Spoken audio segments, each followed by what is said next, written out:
Hola a todos, bienvenidos de nuevo a nuestro Café Torero. Hoy estamos en el Hotel 1881 de Madrid, muy cerquita de Las Ventas, y tenemos un invitado que yo estoy deseando empezar a hablar con él, David Galván. Buenas, ¿cómo estás?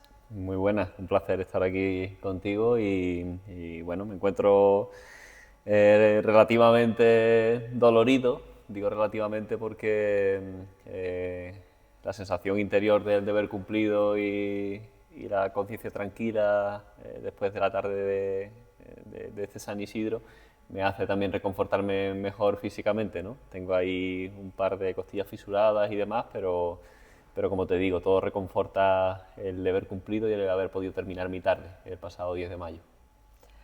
A ver, yo quiero que me cuentes cómo llega uno a enfrentarse a una corrida de Las Ventas. ¿Cómo son esos días previos? Tú ya sabes que toreas, se acerca, y cómo te preparas a nivel, sobre todo, mental. Pues cada corrida en las ventas es diferente la preparación, porque te llega en un momento diferente de tu carrera, o por lo menos así lo he vivido yo, te llega en un momento diferente también de la temporada, y este año particularmente me llega en el transcurso desde que toreé en Sevilla, en la feria de abril. La próxima corrida que tenía era en San Isidro, porque ha sido de las primeras, ¿no? Entonces, en ese transcurso de la feria de abril a la corrida de Madrid, he tenido sensaciones buenas que quizás otras veces no he tenido sensaciones más a lo mejor de más miedo, de más incertidumbre, de más pánico al resultado final. Y esta vez pues he tenido una sensación más de concentración en el día a día, porque gracias a Dios desde Sevilla a Madrid he preparado mucho la corrida en el campo, yendo a muchos tentaderos, toreando en el campo, visualizando también lo que quería expresar en las ventas. Y eso pues al final te hace sumergirte en tu propósito en la tarde, ¿no? Día a día en la tarde de las ventas, ¿no? Te hace sumergirte en ese propósito día a día y se te pasa el tiempo pues más rápido, ¿no? Porque estás prácticamente todos los días ocupado, ¿no? Entonces, pues se me ha hecho ese tiempo relativamente más corto y se me ha pasado pues con más seguridad. Lo que pasa que sí que es cierto que oye, cuando toreas en Sevilla y gracias a Dios hay triunfo, como había este año, pues también es una motivación para encarar la tarde de Madrid, pero también una responsabilidad grande, porque tienes que llegar a Madrid y con sensaciones buenas, pero revalidar aún más esa visión pues, que has tenido en Sevilla, ¿no? Entonces, pues es un cúmulo de sensaciones ahí que van un poquito encontradas, pero que tienes que ir gestionándolas también en el día a día. Entonces no te diría que es todo un camino prácticamente de seguridad y plenitud. Hay muchos momentos de duda en el camino, pero intento gestionarla pues alimentándome también de un pensamiento que creo que es importante, ¿no?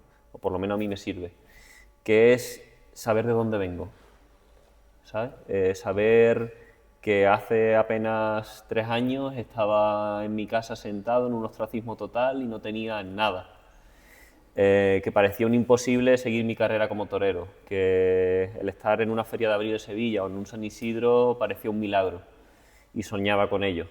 Entonces, esa ilusión que tenía entonces por conseguir este momento, ahora lo miro hacia atrás cuando tengo dudas o miedos y me alimenta y me hace llenarme de seguridad y de coraje y de determinación para afrontar la mentalización antes de una cita como San Isidro. Claro, porque piensas, si he sido capaz de recorrer este camino y de pasar por todo esto, pues lo que venga ahora voy a ser capaz de enfrentarlo igual, porque además me estoy preparando, estoy firme, tengo mi objetivo en mi cabeza, lo estoy visualizando, me parece perfecto. ¿Qué pasó? ¿Cómo llegaste a estar en el ostracismo? Pues dentro de mi carrera hubo un momento en el que dentro de un inicio de carrera como matador de toros, donde tenía el respaldo de la afición en cuanto a expectativas en mi toreo y en mi carrera en sí, pero se vio muy mermada en muy corto espacio de tiempo por muchas cogidas, ¿no? A destiempo, que me hicieron pues ralentizar mi evolución y mi transcurso en las temporadas. Pues si tienes una acogida en una temporada, pues después tienes una recuperación, aunque te recuperes más pronto, más tarde, pero tienes una recuperación que hacer, ¿no? Entonces, pues ese parón se nota, ¿no? Después tienes que volver. Tuve, en un transcurso muy corto de tiempo, tuve unas 14 jornadas. Entonces, pues llega el momento que el toreo no espera, el toreo sigue, los compañeros siguen toreando, la industria sigue generando corridas, siguen triunfando compañeros y tú pues te ves un poco relegado, ¿no? Hasta el momento, hasta el punto de que entró el tema del COVID y se paralizó todo. Se paralizó todo hasta el punto que me encontré en una situación, como todos, de una parálisis profesional total, pero en el momento que se empezó a regenerar la industria del toreo y las demás actividades, pues yo me encontraba en una situación que tampoco contaban conmigo. Recuerdo que había unas corridas de regeneración, que prácticamente iban todos menos el nombre de David Galván. David Galván no estaba, ¿no? Hacer tentaderos me costaba la misma vida, ¿no? Prácticamente nadie me atendía, salvo 2, 3 casas que eran amigos, ¿no? Entonces pues me encontraba en un ostracismo total, hasta tal punto que hasta yo mismo me vi pues en la situación de dudar si realmente seguía siendo mi camino o Dios me lo estaba poniendo para que viera que no era mi camino y escoger otro, ¿no? Y ahí en ese momento pues encontré, o Dios puso al lado mía, pues a una persona que creyó más que mí, incluso que yo mismo, que es mi persona de confianza, Miguel Ortega, que hoy día pues sigue a mi lado, y él confió más que yo mismo en mí, y en un momento clave pues me dio unas palabras de aliento que me sirvieron para mí como el impulso necesario para sacar esa fuerza interior para seguir hacia adelante. En ese momento, ya te digo, de tribulaciones, de turbulencias interiores, pues de tinieblas, digamos, él apareció como luz y me dijo unas palabras, una frase de una religiosa, fundadora de una congregación religiosa franciscana, el Rebaño de María, la Madre de Encarnación, y me dijo una frase que para mí fue el impulso, ¿no? Me dijo: sed firmes en la fe, constantes en la esperanza, el Señor no abandona la obra que Él mismo ha iniciado. Entonces para mí esas palabras fueron muy motivadoras, ¿no? Posteriormente me dijo: mira David, escucha bien estas palabras, léelas, interiorízalas y acuérdate de que no tenemos nada, pero lo tenemos todo. Porque si tenemos un propósito, un porqué, el cómo lo vamos a encontrar. A lo mejor ahora mismo, con una mirada a corto plazo, no lo veas, pero día tras día, haciendo lo necesario y con una fe inquebrantable, lo vamos a conseguir. Tú confía y vamos para adelante, yo estoy junto a ti. Y así fue, empecé día a día con él a entrenar, a trabajar, a dialogar, bueno, me trasladé de San Fernando, donde estaba con mi familia confinado, a Algeciras, donde empecé a trabajar en el descorche del Alcornoque para poder un poco subsistir y pagar el gasoil para irme, por ejemplo, a un tentadero, a donde me pudiera preparar, ¿no? Y en esos meses de verano pues estuve trabajando en el descorche del Alcornoque, una actividad bastante dura en el campo y demás, pero me sirvió muchísimo también, ¿no? Y ahí pues empezamos a trabajar conjuntamente hasta que, bueno, es una historia muy larga, ¿eh? No me importa. Yo, bueno, si tú no tienes problema en hablar, yo no tengo ningún problema en escuchar, estoy disfrutando. Bueno, sí, sigo con ella. Como te digo, fui a me instalé en Algeciras, empecé a trabajar en el descorche del Alcornoque y ya una vez que empezó otra vez a generarse de verdad la industria del toro, que salió en escena la primera feria de San Isidro después del COVID, salió en la prensa taurina los avances de los carteles y bueno, y entre las 30 tardes de toros, pues me metí en el portal correspondiente y vi que estaba el nombre de David Galván en la corrida de Samuel Flores. Salía el nombre de David Galván, estaba en la corrida de Samuel Flores, claro, yo ahí lo vi, el más feliz del mundo, ¿no? Había merecido la pena y había cobrado sentido esa frase de Miguel que me había dicho, ese trabajo a corto plazo que no veíamos la luz por ningún lado, ahí se estaba viendo, ¿no? Fui corriendo para Miguel, le di un abrazo, ha merecido la pena todo, qué bien, era verdad, había que tener fe.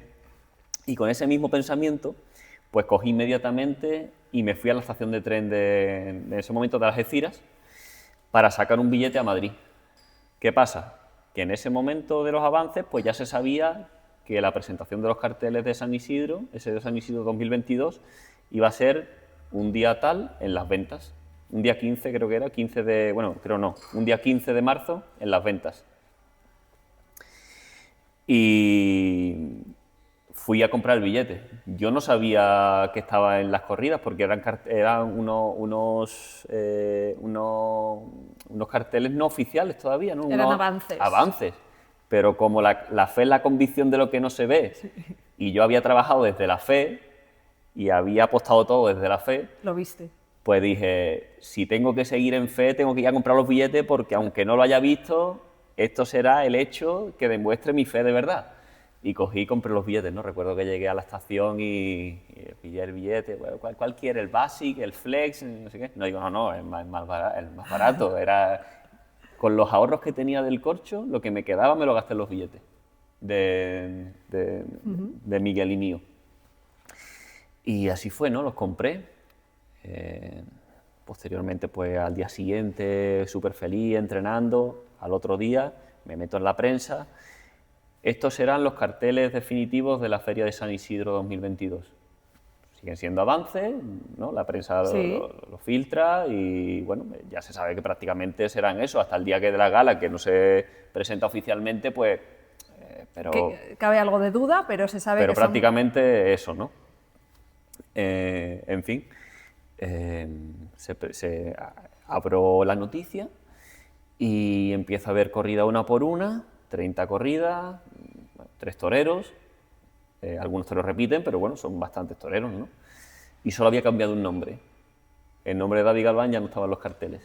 Habían puesto otro compañero y bueno, mi nombre había desaparecido. El único nombre que había modificado con respecto a los avances de 2 días antes había sido el mío. Así que imagínate, toda la fe con la que alardeaba, todo lo contrario, ya era un David Galván totalmente diferente. Era, vamos, estaba yo el más pesimista del mundo, me fui a buscar a Miguel, que estaba comiendo con su familia, y dije, ¿lo has visto? Sí, lo he visto. Nada, ya no merece la pena nada, súper desanimado, derrumbado, esto no está para mí, en fin, un discurso de falta de fe total y totalmente pues derrotado, ¿no? Normal. Exacto, entonces... Bueno, pues en ese momento de nuevo entró en escena pues Miguel y me impactó lo que me dijo y cómo me lo dijo sobre todo, ¿no?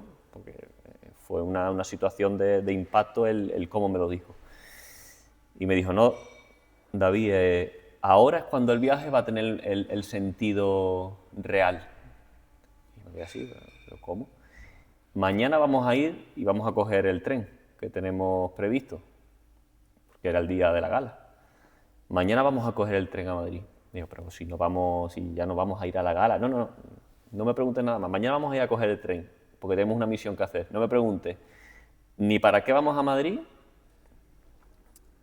ni por qué, hasta que no lleguemos al sitio, ni dónde, por supuesto, hasta que no lleguemos al sitio.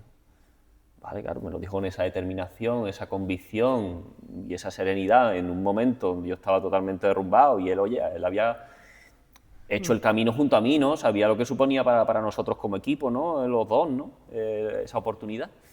Entonces, pues bueno, me lo dijo de esa manera que me quedé sin palabras. Al día siguiente cogimos el tren, yo pues como en una nube, sin saber qué decir ni nada, el viaje entero en tren a Madrid, nos bajamos en Atocha, fuimos andando hacia el barrio de las Letras y nos personificamos en la puerta de la Basílica de Jesús de Medinaceli, donde ahí estaba esperándonos Víctor Luengo, que hoy día pues trabaja con nosotros en fotografía.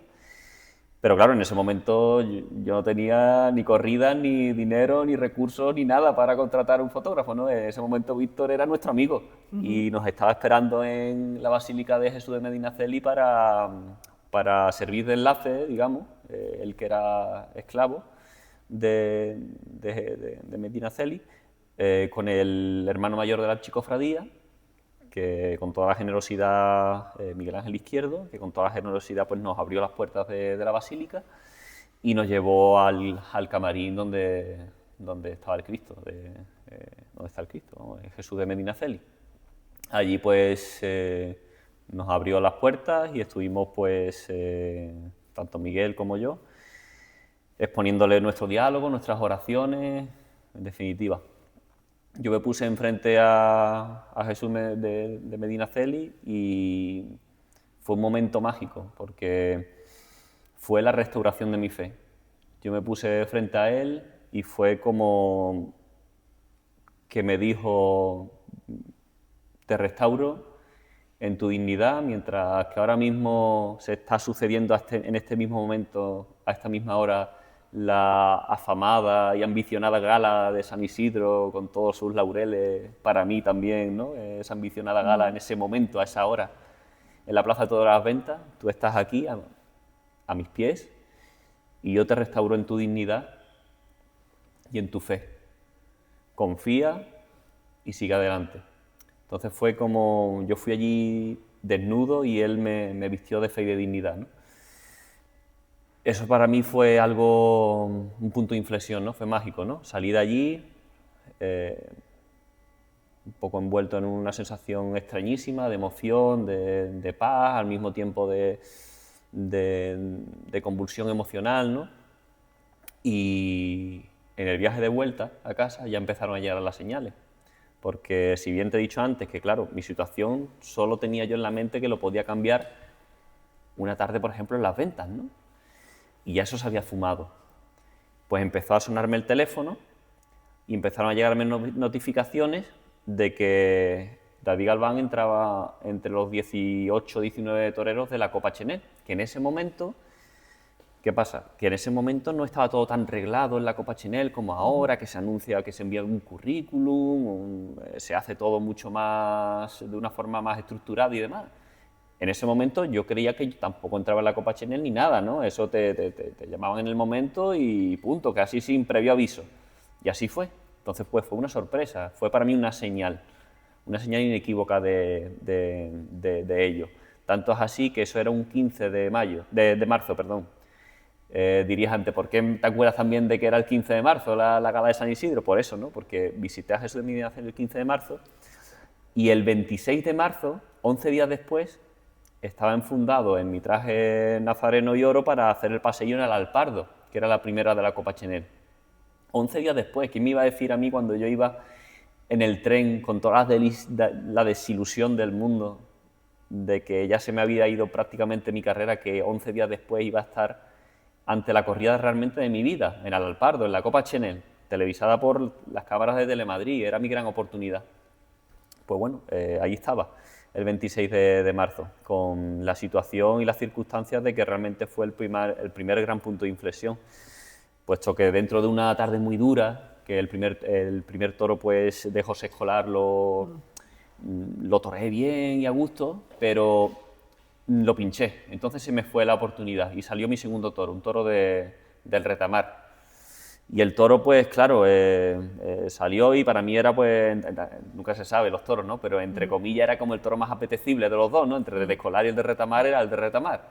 Entonces era la última bala que me quedaba en mi vida prácticamente. Yo sabía que si después de esa tarde no pasaba nada, yo me iba para mi casa. No tenía nada más. Entonces, pues el toro sale y tenía que apostar, ¿no? Me puse de rodillas, le di una larga cambiada al toro con la situación de que me cogió, me dio una cornada, una voltereta muy grande y demás, me cogieron rápido, pero claro, yo sabía que era una tarde crucial, pedí que me mantuviesen en el callejón para poder recomponerme, recuerdo voces, nunca lo olvidaré, ¿no? Recuerdo voces a mi alrededor. No, venga, que ya has hecho todo lo que tenías que hacer y demás, pero claro, yo tenía mi mente que tenía que estar, ¿no? Ahí, que era mi oportunidad. Y claro, en ese transcurso, el toro del retamar seguía en el ruedo y derrota en un burladero y se parte un pitón. Yo estaba en el callejón recomponiéndome. El presidente lo devuelve. Porque, ¿en qué tercio estaba?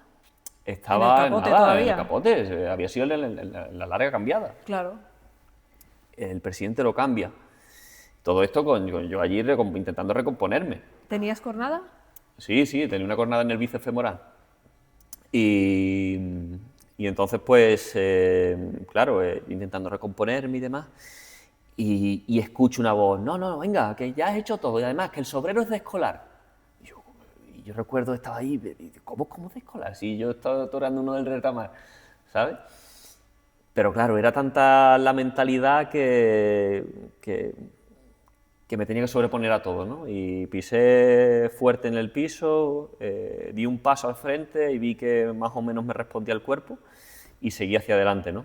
Salió el sobrero de José Escolar. Pero sin hacerte nada, no te hicieron ni una cura previa ni nada. Nada, fue todo... ¿A pelo? A pelo, sí, en el callejón y del callejón otra vez para el ruedo. A ver a otro de escolar. Sí, a ver a otro de escolar y digo a otro de escolar porque previamente de todas las ganaderías, vamos, que lo he hablado con Escolar, con su mujer, con la familia y todo, ¿no? Previamente, la ganadería que más miedo me daba de todas era la de Escolar. Y fíjate lo que es el destino, que me terminó poniendo el toro de José Escolar para torearlo, mi última bala en ese momento, donde se jugaba mi carrera prácticamente, y le corté las 2 orejas a ese toro. Y gracias a esas 2 orejas, pues se me abrieron corridas en Francia, en Zaragoza por San Jorge, bueno, fue ahí un poco pues relanzándose mi carrera, ¿no? Y resumidamente, para ir un poquito cerrando la historia, el ciclo, ¿no? Entonces, ¿qué pasa? Que gracias a ello, al año siguiente, en 2023, decidí hacerme un traje blanco y plata, porque para mí simbolizaba la verdad y la pureza, ¿no? Y como yo había ido a Jesús de Medinaceli en una situación en la que yo había sentido de que yo iba desnudo y él me había vestido, pues la mejor manera de yo sentir que le devolvía aquello era poder entregarle mi segunda piel, con lo que él me había vestido, un traje de luces, ¿no? Entonces me hice un traje blanco y plata con esa simbología de la pureza, la verdad, la El luz. bautismo. Exacto, el blanco y plata. ¿Por qué? Porque para mí el toreo también se simboliza, yo entiendo el toreo como una Eucaristía, ¿sabes? Es como, he aquí mi cuerpo, he aquí mi sangre, para dar testimonio de verdad, mi verdad y la verdad que es el toro. El toro es verdad. ¿Qué pasa? Que en ese año, todas las tardes que me pongo el traje blanco y plata, 2023, salgo a hombro todas las tardes con ese traje. Y en octubre toreé una corrida de toros en América, muy importante en ese momento para mí, y ¿Dónde? en Cajabamba. Lo que pasa es que era un cartel muy importante porque era con Roca Rey y con Joaquín Galdós, entonces era como un acontecimiento en Perú. Eran Sí. 2 figuras en Perú, bueno, máxima figura Roca Rey aquí también, y era como un acontecimiento aquello, y yo era pues el torero extranjero en ese momento allí, ¿no? Y bueno, el primer toro le corté las 2 orejas y el segundo lo indulté. Entonces en ese momento recuerdo, cuando indulto al toro, recuerdo perfectamente que siento el pensamiento de decir, ahora es el momento de que se haga la donación del traje a Jesús de Medinaceli. ¿Por qué? Porque, como te he dicho, para mí el toreo es una Eucaristía. He aquí mi cuerpo, he aquí mi sangre para dar testimonio de verdad. ¿Y cuál es la finalidad de la Eucaristía? Para la vida eterna, ¿no? Entonces, en el momento que indulto al toro con ese traje, fue como cerrar el ciclo, ¿no? La verdad que es el toro, que yo le entrego mi verdad para la vida eterna, ¿no? El indulto, ¿no? Para su vida eterna, ¿no? Hasta que Dios quiera, ¿no? Entonces, en ese momento, pues sentí que era el momento de terminar de ponérmelo y lo doné a la archicofradía con la que se hizo la saya de la Virgen, que ha procesionado también ya este año por las calles de Madrid el viernes de Viernes Santo, con esa saya blanca y plata. Y es un poco la historia que engloba un poco lo que me has comentado, ¿no? de cómo ese proceso evolutivo de sentirme totalmente en un ostracismo total, ahí poco a poco, pues a base de fe, de tesón, de humildad, de constancia, hasta renacer un poco, ¿no? de esa situación de un ostracismo totalmente bajo, digamos. Y ese traje, que ahora según lo contabas, yo pensaba que es como en un momento en el que estabas, pues eso, que no confiabas en ti, no tenías fe en la vida, en tu futuro, en nada, y el Señor, Dios, el Cristo, llámalo como quieras, porque al fin y al cabo son lo mismo, te viste con un traje que tú decides que sea de color bautismo. Yo voy a llamar bautismo porque es la pureza, Exacto. la renovación. Y tú te tiras toda una temporada que encima triunfas con ese traje, que es como que a través de ese traje a ti te están fortaleciendo por dentro. Y cuando tú ya estás fuerte y ya no necesitas seguir con ese apoyo porque ya lo llevas dentro, tú sientes que ya puedes soltar la mano del Padre y decir, gracias por haberme llevado en brazos todo este tiempo, que ya sigo yo. Es bonito, sí. Es bonito porque estoy de acuerdo y me siento identificado con ello, porque es cierto eso que dice.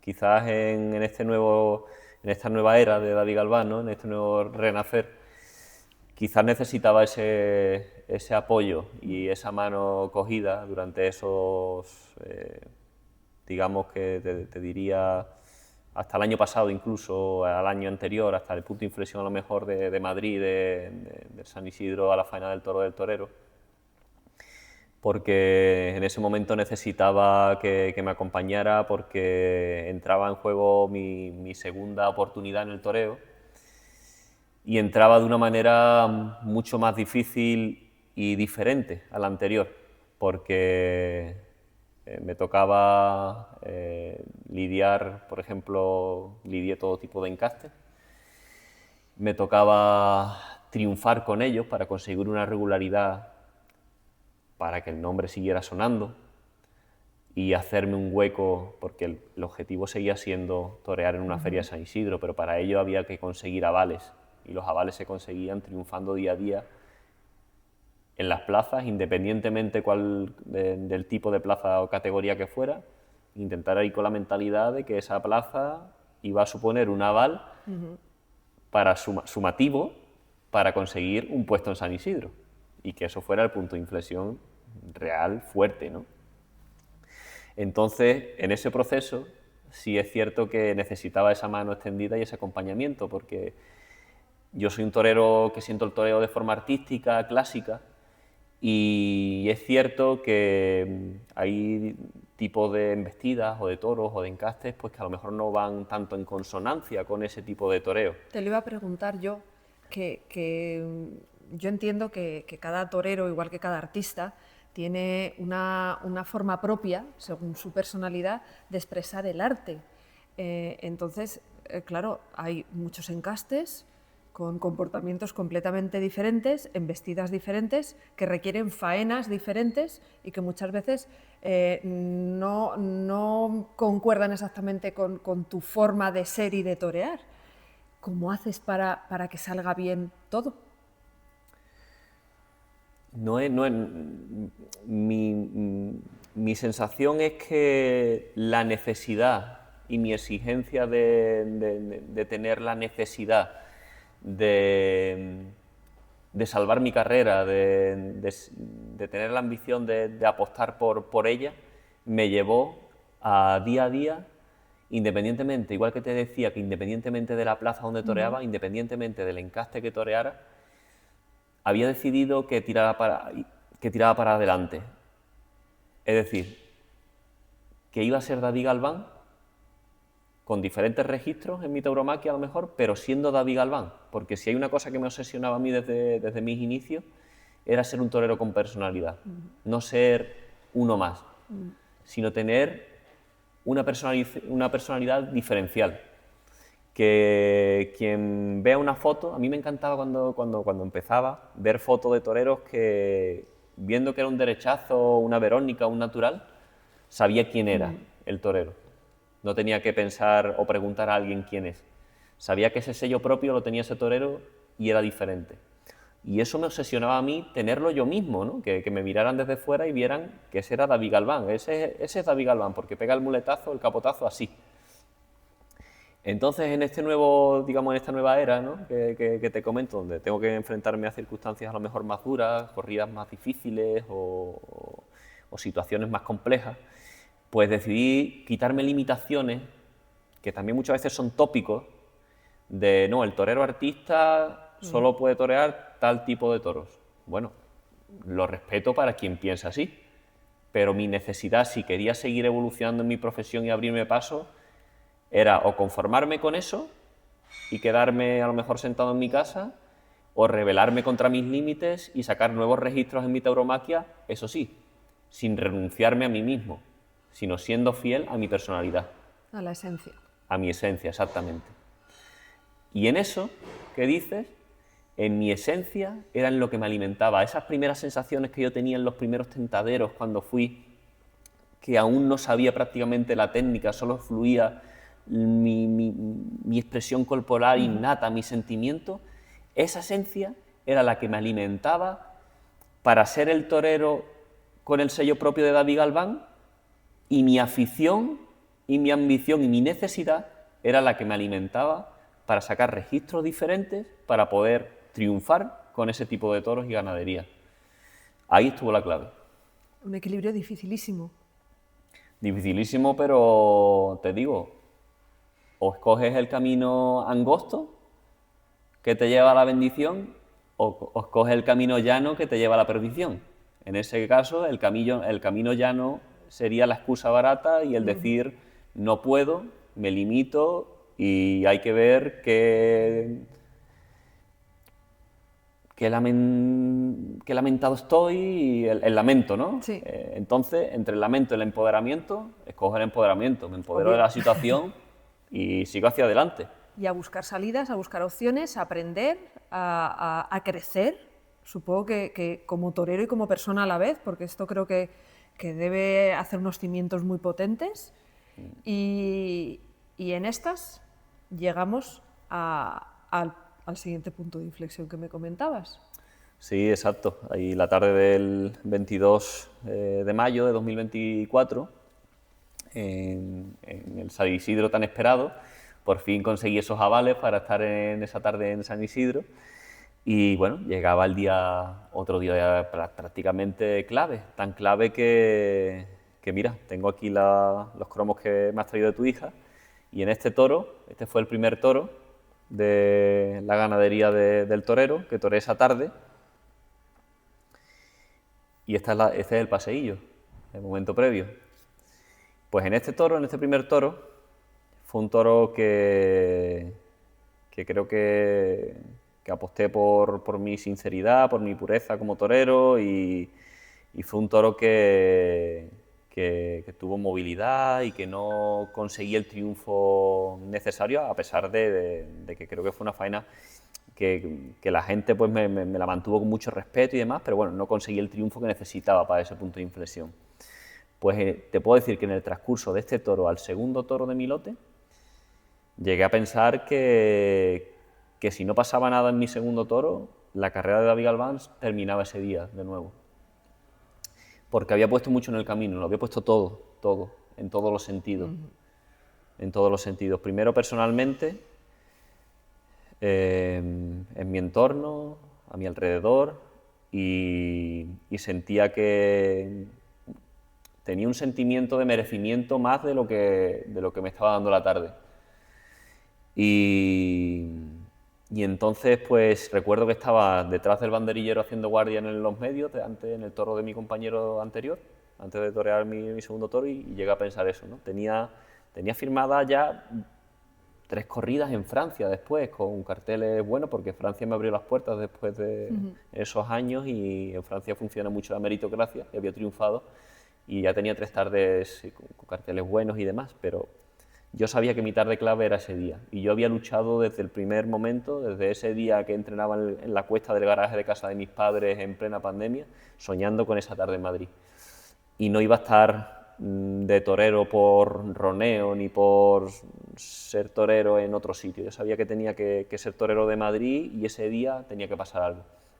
Entonces decidí que si no pasaba nada, me quitaba, no volvía a torear. No iba a ir ni a Francia ni a ningún sitio.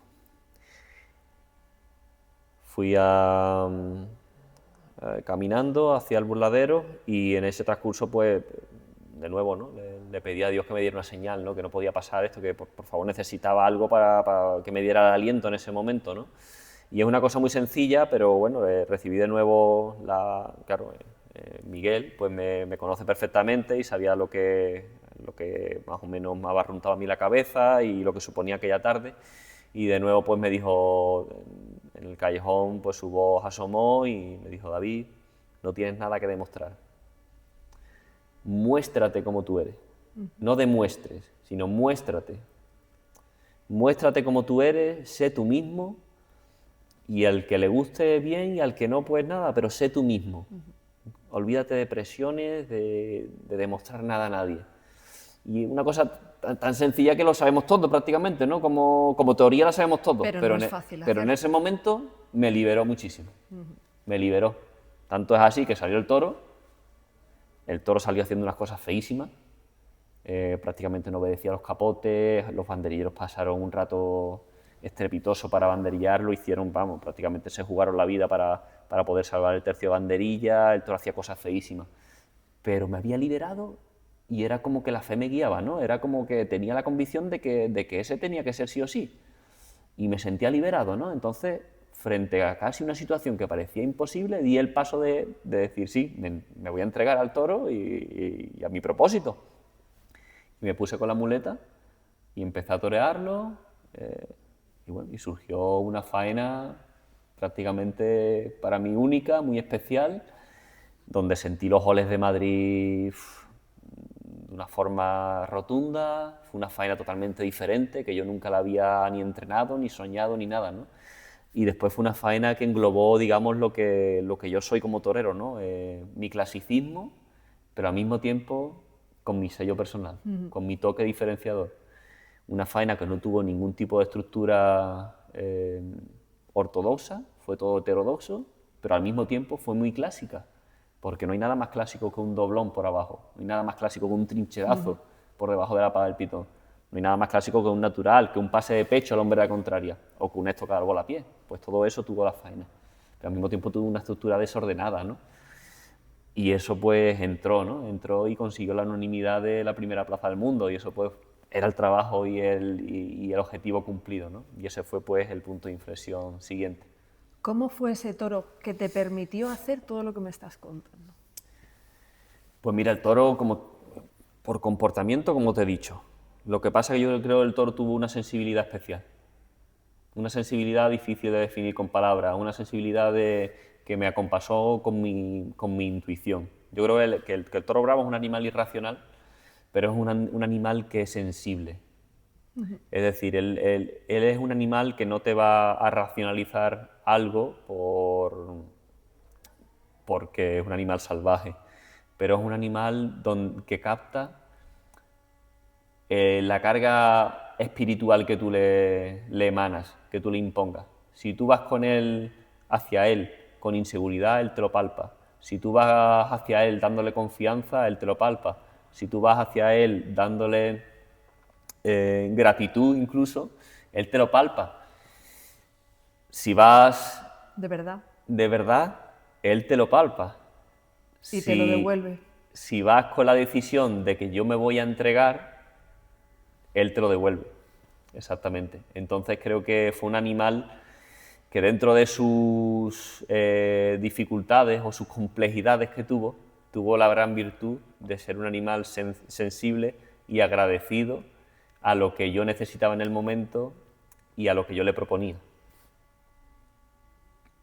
Curioso, nunca había oído a nadie hablar así de un toro y la verdad es que ahora que lo dices, sí se ve, pero bueno, en el fondo todos los animales en general no tienen la capacidad de raciocinio, pero a nivel emocional muchas veces nos dan vueltas. Sí, además, fíjate, cuando te montas en un caballo, el caballo sabe si tú te estás montando firme, si estás con miedo, si estás nervioso, si le estás mostrando cariño, si le tocas con un perro. Bueno, o un perro. Las personas somos peores. Sí, sin duda, sin duda. Por eso te he dicho antes que el toro es verdad. El toro es verdad. El toro te da lo que tiene. Muchas veces a mí no me gusta nada decir qué malo ha sido, que... No, porque el toro te da lo que tiene, es su condición. Ya está en tu poder, que eres el ser racional Sí. y el que has elegido ponerte delante de él de una manera consciente, pues darle forma a su conducta y a su condición. Con las personas no. Claro, con las personas es más difícil. Con las personas es un poco más chungo. Es más difícil. Has comentado que tenía que salir esta tarde porque tú habías pagado un peaje muy alto a nivel personal. Sí, bueno, el toreo pues te exige, creo que ponerlo todo en el camino, y yo desde muy pequeño lo puse porque desde los 16 años yo me emancipo de mi casa, vivo solo desde los 16 años y ya ahí estoy pegando un peaje familiar, y no porque yo me llevara mal con mi familia, ni mucho menos, al revés, todo lo contrario, fue una lección personal a la que también estoy muy agradecido a mi familia de darme la oportunidad de elegir, ¿no? Incluso dejo los estudios siendo un estudiante bueno, la verdad, también con la oportunidad de elección que me dan en mi casa, y en todo este transcurso pues igual. El toreo, pues sin entrar en detalles excesivamente, pero el toreo es una profesión que demanda muchos recursos también, económicos, materiales, de tiempo todo prácticamente, ¿no? Tú tienes que sacrificar tu vida normal, digo sacrificar, aunque bueno, es una inversión al final con una elección libre que tú tienes, Pero ¿no? lleva un sacrificio Pero es implícito, cierto, sí. ¿no? Y sobre todo también, a mí siempre me había, y me sigue preocupando, lo que pasa es que intento trabajármelo también más, ¿no? Porque también cada uno tiene la oportunidad de elegir y cada uno es libre de elegir, y hay que dar el espacio a cada persona, ¿no? Pero a mí siempre me ha preocupado mucho el tiempo de los demás, ¿sabes? Y he intentado valorarlo mucho, perdón.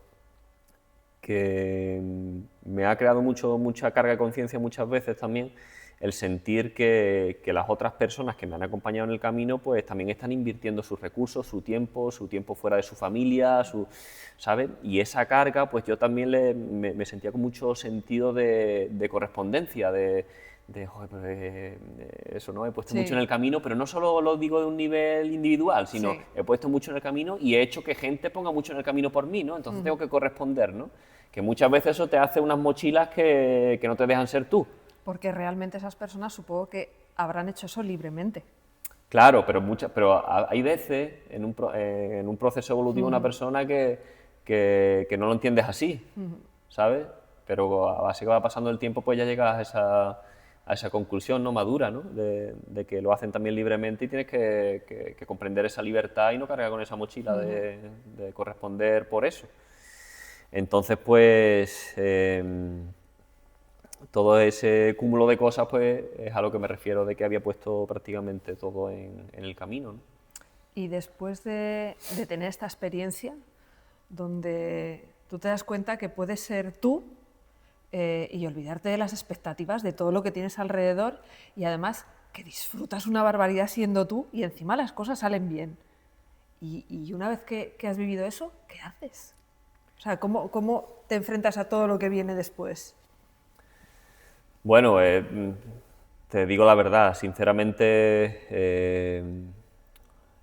lo hablo y lo tengo claro, pero muchas veces se queda también en teoría, porque en la práctica creo que tengo que estar también continuamente superándome personalmente, porque muchas veces tiende uno también a volver a esos espacios, ¿no? de la duda, y vuelvo a la misma técnica que te he dicho al principio, ¿no? de mirar hacia atrás, y me motiva a ver esos logros personales que he ido consiguiendo de mi evolución como persona y como torero, para quitar pronto ese pensamiento limitante y decir, no, lo Sí, que tú sí, sí. dices, si soy yo, pues disfruto el camino y como consecuencia, por añadidura, lo disfruta la gente. ¿No? Mira, y además es que es como que todo es un círculo, ¿no? Siempre vuelve a lo mismo la vida, ¿no? Realmente, como se dice, ¿no? Está todo inventado, ¿no? Tú lees los textos antiguos de los Sí. filósofos, los textos de o la Biblia mismo y demás, y está todo en los escritos realmente, y todo parece y seguimos en esa vorágine, ¿no? Está todo relacionado. La última tarde, por ejemplo, esta de Madrid, ¿no? Cuando yo estaba en la enfermería, al principio, pues, me costó convencer a los médicos para que me dejaran salir y demás, y yo lo tenía claro, pero bueno, pero ¿cómo lo tienes tan claro si no puedes, no sé qué? Y realmente el pensamiento mío en el momento era ese, era pensar que tenía esa oportunidad en este momento, que era lo que yo había estado esperando tanto tiempo, la fragua que había tenido que suceder anteriormente para mí, echar la vista atrás y alimentarme de eso, de mis raíces, de mi historia y demás, ¿no? Esa era mi motivación. Así que fíjate, qué ejemplo más corto, más a corto plazo, para dar respuesta a lo que me dices, ¿no? Y a partir de ahí, bueno, pues a partir de ahí pues siguen surgiendo momentos también de duda, no te voy a ser hipócrita ni aquí soy un super hombre, siguen volviendo momentos de duda, pero creo que tengo un poquito más de sabiduría para poder gestionarla, ¿no? Al final eso es lo que te hace enfrentar esos procesos muchas veces de mentalización o mental, ¿no? Tener las armas en cuanto a esa sabiduría para poder aplicarlo, ¿no? Un poquito nada más tengo, todavía me queda... No, no, fíjate. pero has tenido un camino lo suficientemente complejo como para que esa sabiduría y esa fortaleza interna estén bien nutridas. Y creo que, vamos, por lo que me estás contando, creo que lo estás haciendo bastante bien y te puedes considerar un poquito superhombre. Bueno, es como se dice, ¿no? ¿Qué quiere? ¿Un aren de peces o la caña, ¿no? Para Claro. pescarlo, ¿no? Pues eso, ¿no? Yo quiero saber bien las técnicas y para poder aplicarlas, ¿no? Y si las técnicas pues las tengo en base a mi experiencia, pues qué mejor, ¿no? Tengo dos preguntas, voy a hacer primero una y luego la otra. Tu sueño ahora, o sea, ¿cómo ves? Antes hablábamos de que cuando estaba el tema muy mal, te visualizabas en las ventas, que ibas a torear, que iba a salir todo bien. ¿Ahora qué visualizas? ¿Qué te gustaría visualizar? O sea, ¿qué meta te pones? ¿Qué Pues, sueño? pues mira, es una buena pregunta porque me la hago prácticamente todos los días porque sueño con llegar a ser, como te diría, a poder trascender y que personalmente y que es que esto suena muy filosófico y no Tú sé si tira, se entiende, olvídate. pero me gustaría trascender como persona y como artista en este caso, pues tengo la suerte de realizar una vía de trascendencia, porque al final para mí el toreo es un canal por el que yo puedo realizarme, trascender, que es el objetivo, Expresar. expresar, que es el objetivo del arte, con eso dejar huella en quien te ve y poder, no sé de qué manera, pero crear un legado importante para contribuir en algo a la sociedad.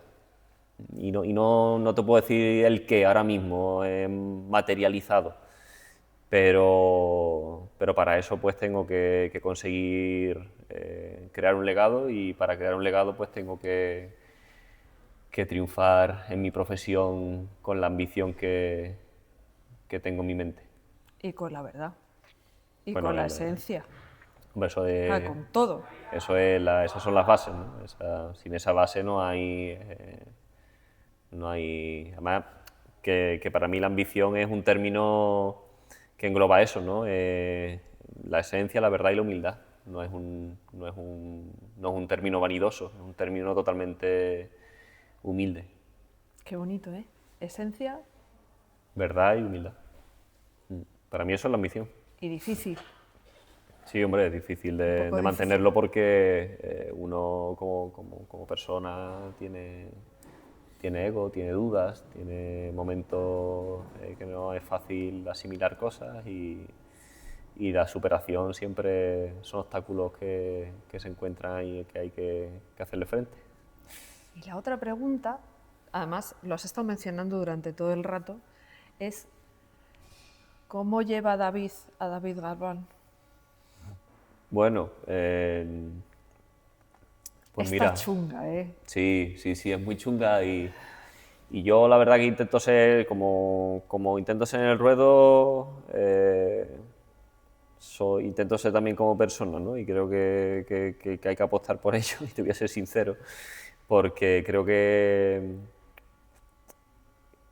muchas veces me falta el sentirme yo más comprendido por mí mismo, ¿no?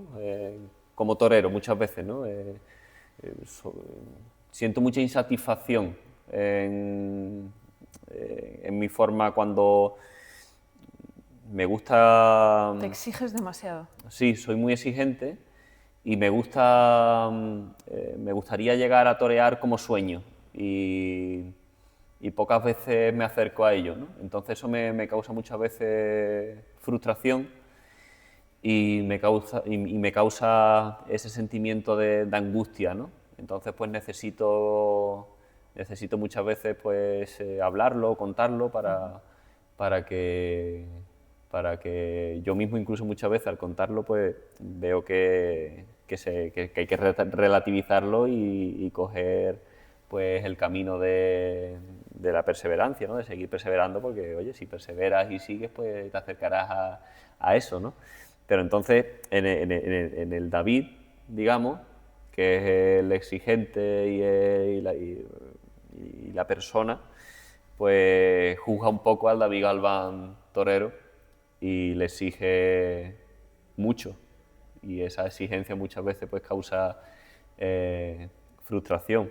Pero gracias a Dios, pues creo que también al mismo tiempo es un arma de doble filo porque sin ello a lo mejor pues no estaría hoy aquí también, ni hubiera evolucionado lo que he evolucionado por esa exigencia, ¿no? Porque soy bastante disciplinado en eso, ¿no? En mi carrera.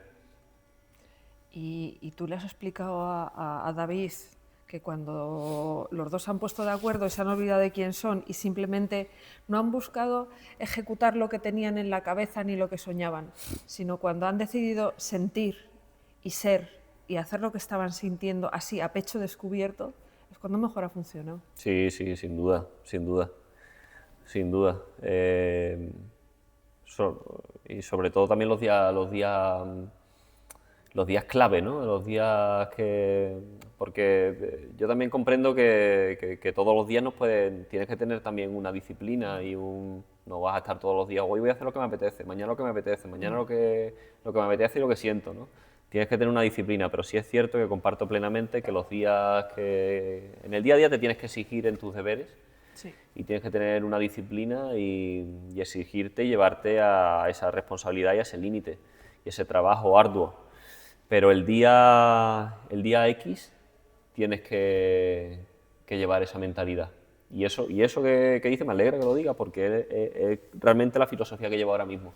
¿Sabes? Los días grandes, digo, el trabajo está hecho, los deberes los tengo hechos.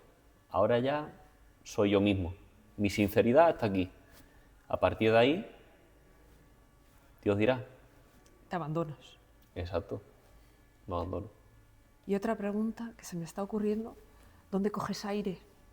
Me refiero, estamos hablando de rutinas exigentes, de mucho trabajo, mucha constancia, mucho esfuerzo, mucho sacrificio, y todas las personas necesitamos en algún momento coger aire. Poder decir, voy a dejar la mochila un ratito y a ser persona, solo a ser persona. Sí, no, y me encanta ser persona. Me encanta, vamos, yo soy una persona que me gusta ser muy persona y muy normal, ¿no? Y, De los normales raros que hablábamos sí, antes, ¿no? exacto, de los normales raros, sí. Me gusta ser normal y me gusta coger aire con la familia, con mi familia, con mi gente cercana. y la naturaleza, me encanta la naturaleza. Yo vivo en el campo y al mismo tiempo pues también tengo la suerte de, oye, soy de Cádiz, tengo el campo y el mar, que también me apasiona, ¿no? Y soy un enamorado de estar mucho tiempo en la zona de donde sienta el contacto con la naturaleza y cojo aire y me renuevo totalmente.